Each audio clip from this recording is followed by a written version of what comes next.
conversation with our pal, Legends Addict. Yes. Bertolo Chevrolet. We're talking about none other than Orel Hershiser. What's up, Orel? How you been? The Bulldog. The Bulldog. I'm good. I'm having my third or fourth cup of coffee. I can't count them by now. So if I talk too fast, just tape this and slow it down. We'll play it at half speed. I see you. You'll fit in. Did you have a late night or something? Been, Why buddy? so much coffee? Oh, man, I had a late night. I hadn't seen my wife for about a good week. She was in Vegas dealing with some stuff with our home there. And then we have bought a condo in California here in Pasadena. Okay. And so I've got to take care of this and the Dodger job and Legends Attic and the car dealerships and everything else. I'm not is this a sports show or can we just do a business show? Either one. Whatever you want. Whatever you want, dude. You're good. Whatever you want. It's all good.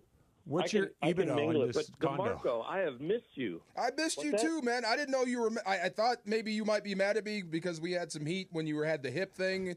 I was making fun of you a little bit, and you gave me a look. No. I would never give you a look. I mean, if I did, it would be before we went out to dinner or hung out or something. I don't know. My man. Yes, How is sir. the new wheel, by the way? How's it feeling? It's feeling really good. I would hope the Dodger pitching staff would get as healthy as my leg. That would be a good thing. But second or third best team in baseball, and we still haven't hit our stride, and we still are not healthy. We're doing okay. It's gonna all work out. I looked at it today, and I did the calculation in my fingers, and I think we're supposed to win 104 games at this pace, and I think that's going to be the low end. Yeah, I do too, and I agree with you. I think that what you said a second ago, that they haven't hit their stride, I think is the most important part because it's coming. It always does, and it's about this time in the calendar when, over the last few years, that they really start to kind of play at a super high level. But I will say, Orel, and this is where I guess I'll start with the Dodger portion of this. With Sasaki being placed on the IL yesterday, with Glasnow and Snell still down, obviously Clayton Kershaw is on his way back this Saturday, but you've got Gonsolin and May that are pitching, but both relatively fresh off injuries and stuff. That we are where we are in the middle of May. Is that alarming? I'm struggling to articulate this, but that you're this deep into your options this early is what? Well, we're comparing ourselves to perfection. Yeah. So, and that's the bar that the Dodgers set, and that's the bar that they have to jump over. And as long as they jump over it in October, we feel pretty good about the team. But because we love the Dodgers, because we follow every single thing that happens, and we love the players, especially when they get hurt, when can they come back, it always feels like there's a little angst in what's going on. You don't want to hear about it, but we've heard about it probably for the last 10 or 11 years. One of the parts of our great budget is the fact that we have depth. Mm-hmm. Because when you go out and sign a free agent, or two, or three, or four, like they do, and spend the money they do for these elite players, the minor league system gets backed up. Well, the minor league system gets backed up in a way that there's so much talent there that really there are multiple big leaguers playing in AAA and even in AA. And then when they have these injuries, someone comes up, has to kind of be introduced to the public and to the fan base. You don't know their name, but they do the job. And sometimes they don't, sometimes they do. There's a learning curve, but there's depth. It's amazing depth. Where other organizations are bringing those guys and they're making their first big league roster out of spring training, they are the guy they're hoping for. And if those organizations end up getting hurt, they don't have a big leaguer in the background. They don't have a super prospect in the background. So that's a luxury of the Dodgers.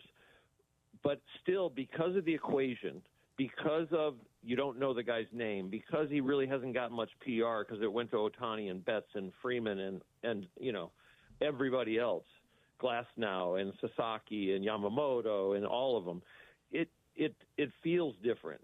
But it's not. It's a positive, not a negative. Well, speaking of guys that I don't know, or speaking of guys that I do know, where do you factor Clayton Kershaw into where you are now? The Dodgers pitching staff. So you know him, right, DeMarco? You know him. Everyone knows Clayton Kershaw. I'm just of course. When you're having injuries and you're pulling guys up and he's there and it looks like he's getting ready to come back, like how do you see him factoring in? I think Clayton's hopefully going to eat innings. I don't think they're going to have like a pitch count on him. It's going to be totally about ability. Clayton is, competitive off the charts. And, if he gives us 5 or 6 good innings, he looks like he's throwing the ball free and easy in the minor leagues, what we've seen on video. I haven't seen him in person yet. But what I see in video looks like Clayton Kershaw of before he got hurt. The fastball is not going to be electric, but the slider is going to be a pitch that big leaguers struggle with. And if he executes, we're going to see a very, very good Clayton Kershaw. Orel, you pitched 18 years in the major leagues. When Clayton Kershaw takes the mound on Saturday, it will be his 18th season in the major leagues. Take me through what you know at that point in your career versus what you knew when you were coming in or not even just getting started, but maybe you were a 5-6 year veteran, just the amount of expertise that you would take out to the mound that you had at that point in your career and what Kershaw will have on Saturday. Yeah, as you get older, you move from the unconscious to the conscious. You have to start thinking about things that you never thought of until back when you were in the minors trying to learn a pitch or learn what a big leaguer hits or learn a sequencing. Because you're now applying a different talent to an equation that you've watched and been a part of, but you're different.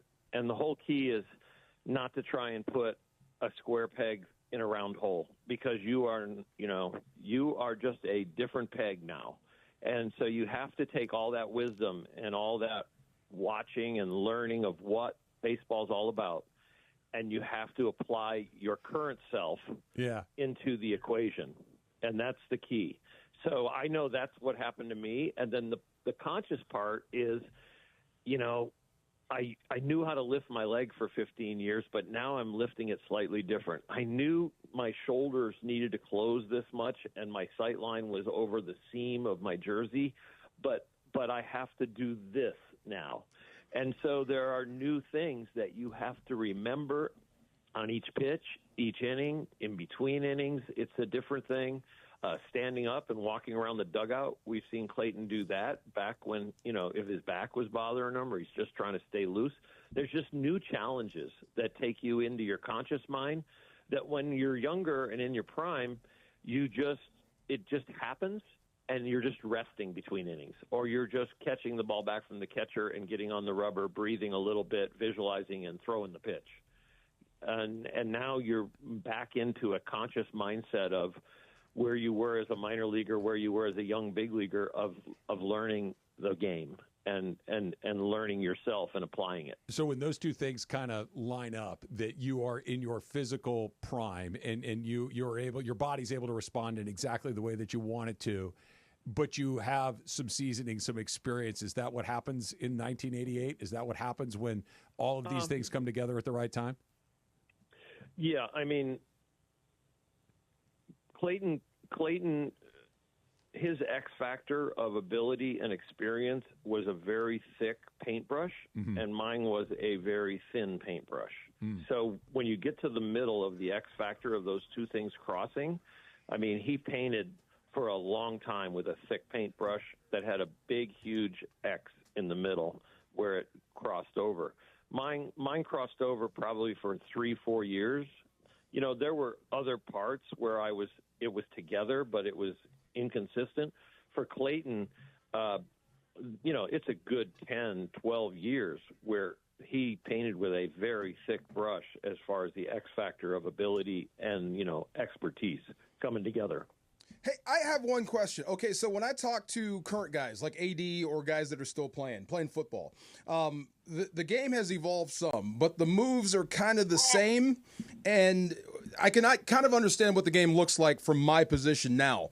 From a pitcher's perspective, is it that hard to keep guys healthy now?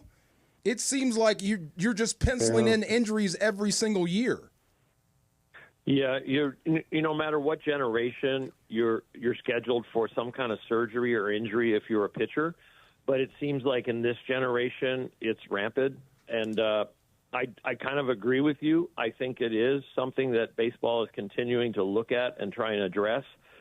It's going to be very hard to bring more health because every single pitch seems to be being thrown at the highest level of effort, at the highest level of strength, from the training, at the highest level of adjustment in spin or depth of the pitch. And a lot of those factors, when you go to the highest level of all the different factors that they are addressing to be the best of the best, those all bring more risk. And we're seeing that risk turns into injury. With the Dodgers, I think we are way more conservative with putting someone on the IL when they have an acre of pain because we have so much depth. Okay. So err on the side of caution because you have so many people. Yeah, okay. I think in other organizations there are guys pitching in more pain and with less ability because they don't have anybody to replace them. So they are really encouraging the players and the pitchers to stay in there and it'll be okay and let us treat you again today. Makes sense. And so there are guys, if we have an acre of pain or the workout's just not at the right level, you're out. It's like, you know what? You need to be on the IL. We're going to rest this because we need you for August, September, and October. So the question I think we're a little more conservative there. So the question I have, is it humanly possible to pitch the way they're asking you to pitch and stay healthy?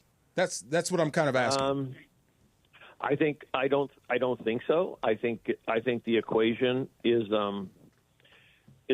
a tough equation as far as the probability of you staying healthy through a year, through a whole career. I think that probability has gone down. But I think that when we start to learn how to pitch at maybe 85% of our ability, and when we learn more about how to get a hitter out with that amount of ability and don't make adjustments all the time to a grip or experimenting with a new pitch, because every time you do something athletically and you change your body mechanics or you change your mind, you are now putting a new stress on a new part of the body, and that part of the body might not be ready. And if you have success with that change, you're going to continue to use it, and now you're going to overuse that new part.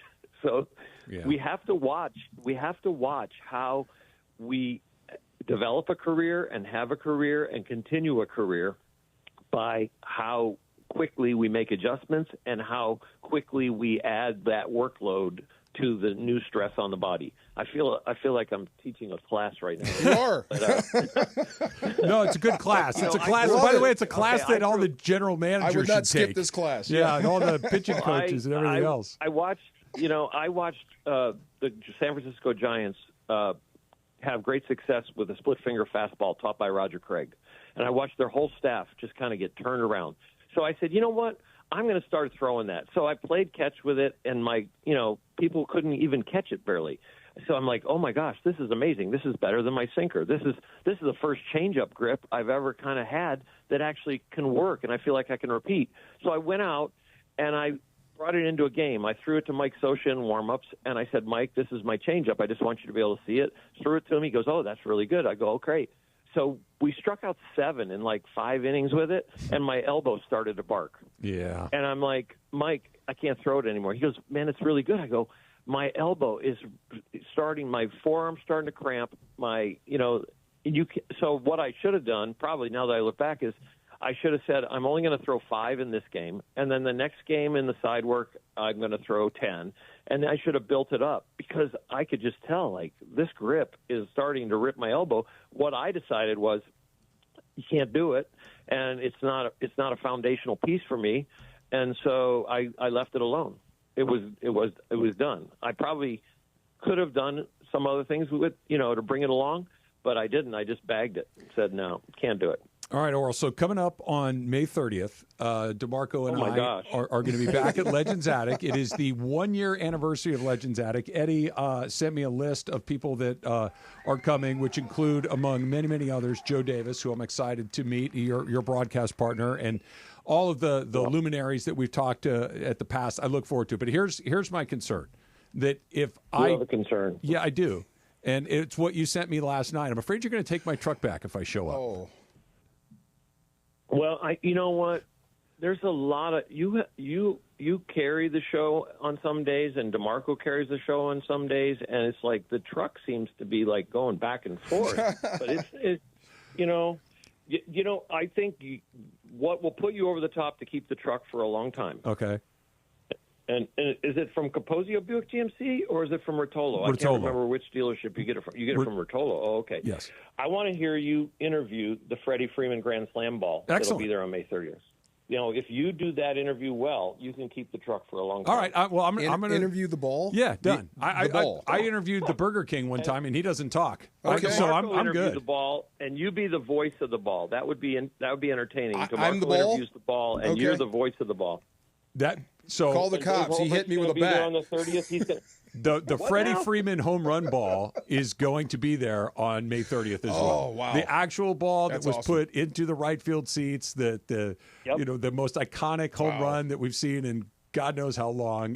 The ball itself and the man who was on the call, Joe Davis, will be there as well. I cannot wait to do that. Joe Davis is going to be there. Dave Holbrook's going to be there. Rick Monday's going to be there. Steve Sachs is going to be there. Peter O'Malley's going to be there. I'm going to be there. Jaime Herrera's going to be there. The draft pick, Kyle Kennard, is going to be there from the Chargers. Talk Dodgers to me. The young ladies are going to be there. It's Dodger Nation's going to be. It's going to be unbelievable anniversary. It's going to be crazy. And you guys are going to have to take shorter breaks. I know you should get paid more for the commercials and take shorter breaks because you're going to have so many great people to interview and so entertaining that we should do it. It should almost be commercial free. Look, you took the words out of my mouth. I'm willing to go commercial free as long as I drive home in my Rotolo Chevrolet Silverado. I don't know. I got to talk to DeMarco. DeMarco will have a little private meeting. My man. Yes, sir. You got it. Okay, one more quick one. You follow baseball obviously very closely in the entire league, not just the Dodgers. What do you make of what the heck's going on in Colorado with the Rockies? They're going to lose 135 games, Orel. Yeah, they let our really good friend and classiest guy in the world and great baseball guy, Bud Black, go. Yeah. I'm wondering if Bud went in and goes, I can't take this anymore, guys. Please fire me. Yeah. Yeah. I mean, I don't know. In that way he still gets paid and they honor him for everything that he's done for Colorado. It's I don't know what's going on there other than I hope they have a decent rebuild. It's embarrassing, I think, and not good for baseball for somebody to be that bad. You're supposed to win and lose 60 games, and it's what you do with the others that turn out to be in first place or last place. But this is really embarrassing. I think there might be some AAA teams that can beat them. Oof. I mean, seriously. Yeah. I mean, you said, there's bad teams every year, but like the White Sox set the record last year at 121. They're going to beat it by 15 games.